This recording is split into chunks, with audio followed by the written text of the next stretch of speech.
2025ನೇ ವರ್ಷ ಜ್ಯೋತಿಷ್ಯ ದೃಷ್ಟಿಯಿಂದ ಬಹಳ ಮಹತ್ವದ ವರ್ಷವೆಂದು ಪರಿಗಣಿಸಲಾಗಿದೆ.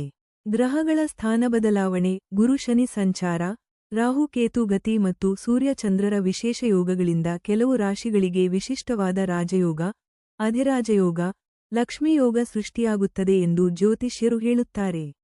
ಈ ವರ್ಷ ಎಲ್ಲರಿಗೂ ಸಾಮಾನ್ಯವಾಗಿ ಸುಧಾರಣೆಗಳನ್ನು ನೀಡಿದರೂ, ಕೆಳಗಿನ 4 ರಾಶಿಗಳಿಗೆ ಮಾತ್ರ ವಿಶೇಷವಾಗಿ ದೊಡ್ಡ ಬದಲಾವಣೆಗಳು, ಪ್ರಗತಿ, ಧನಲಾಭ ಮತ್ತು ಗೌರವ ಹೆಚ್ಚಳ ಸಿಗುವ ಸೂಚನೆಗಳಿವೆ.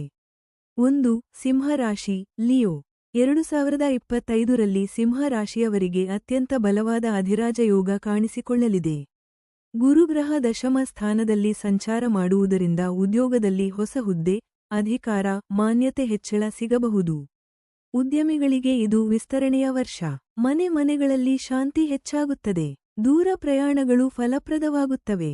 ಆರ್ಥಿಕವಾಗಿ ದೊಡ್ಡ ಮಟ್ಟದ ಬೆಳವಣಿಗೆ ಸಾಧ್ಯ. ಹೂಡಿಕೆಗಳಲ್ಲಿ ಲಾಭ ಕಾಣುವ ಸೂಚನೆ. ಕುಟುಂಬದಲ್ಲಿ ಸಂಭ್ರಮ, ಹೊಸ ವಾಹನ ಅಥವಾ ಮನೆ ಖರೀದಿ ಸಾಧ್ಯತೆ ಹೆಚ್ಚಾಗುತ್ತದೆ. ಧನು ರಾಶಿ, ಸ್ಯಾಜಿಟೇರಿಯಸ್. 2025ರಲ್ಲಿ ಧನು ರಾಶಿಗೆ ಗುರು ಶನಿ ಸಮನ್ವಯದಿಂದ ಶಕ್ತಿಯಾದ ರಾಜಯೋಗ ಸೃಷ್ಟಿಯಾಗುತ್ತದೆ. ಹಲವು ವರ್ಷಗಳಿಂದ ಬಂದಿದ್ದ ಅಡಚಣೆಗಳು, ಕಳವಳಗಳು, ಹಣಕಾಸಿನ ತೊಂದರೆಗಳು ಈ ವರ್ಷ ನಿಧಾನವಾಗಿ ದೂರವಾಗುತ್ತವೆ. ವ್ಯಕ್ತಿತ್ವದಲ್ಲಿ ಆತ್ಮವಿಶ್ವಾಸ ಹೆಚ್ಚುತ್ತದೆ. ಹೊಸ ಉದ್ಯೋಗ, ವ್ಯಾಪಾರದಲ್ಲಿ ವಿಸ್ತರಣೆ, ವಿದೇಶ ಭಾಗ್ಯದ ಸಾಧ್ಯತೆಗಳೂ ಇವೆ. ವಿದ್ಯಾರ್ಥಿಗಳಿಗೆ ಅತ್ಯಂತ ಶ್ರೇಷ್ಠ ವರ್ಷ. ಧಾರ್ಮಿಕ ಕಾರ್ಯಗಳಲ್ಲಿ ಆಸಕ್ತಿ ಹೆಚ್ಚಾಗುತ್ತದೆ. ದೈವಾನುಗ್ರಹ ದೊರೆಯುವ ವರ್ಷವಾಗಿರುವುದರಿಂದ ಕೈಗೊಂಡ ಕಾರ್ಯಗಳಿಗೆ ಬೆಂಬಲ ಸಿಗುತ್ತದೆ.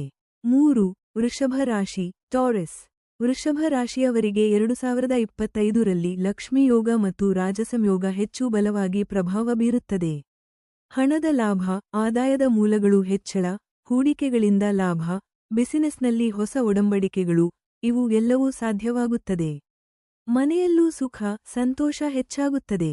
ದಾಂಪತ್ಯ ಜೀವನ ಸುಧಾರಣೆ ಕಾಣುತ್ತದೆ. ಉದ್ಯೋಗ ಬದಲಾವಣೆ ಮಾಡಿದರೆ ಬೇರೆಯವರಿಗಿಂತ ಹೆಚ್ಚು ಅನುಕೂಲ. ಅನಿರೀಕ್ಷಿತ ಭಾಗ್ಯ, ಸರಿಯಾದ ಸಮಯದಲ್ಲಿ ಸರಿಯಾದ ಅವಕಾಶ ಸಿಗುವ ವರ್ಷ. ಆರೋಗ್ಯವೂ ಉತ್ತಮವಾಗಿರುತ್ತದೆ.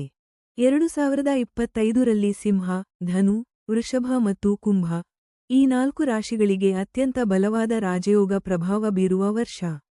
ಜೀವನದ ಎಲ್ಲ ಆಯಾಮಗಳಲ್ಲಿಯೂ ಹಣ, ಉದ್ಯೋಗ, ಮನೆ, ಆರೋಗ್ಯ, ಗೌರವ, ಧನಾತ್ಮಕ ಬದಲಾವಣೆಗಳು ಅನುಭವಿಸಲು ಸಾಧ್ಯತೆ. ಈ ಯೋಗಗಳು ದೈವಾನುಗ್ರಹದ ಸಂಕೇತವಾದರೂ, ಶ್ರಮ, ಬುದ್ಧಿವಂತಿಕೆ ಹಾಗೂ ಸಮಯೋಚಿತ ನಿರ್ಧಾರಗಳು ಕೂಡ ಸಮಾನವಾಗಿ ಮುಖ್ಯ.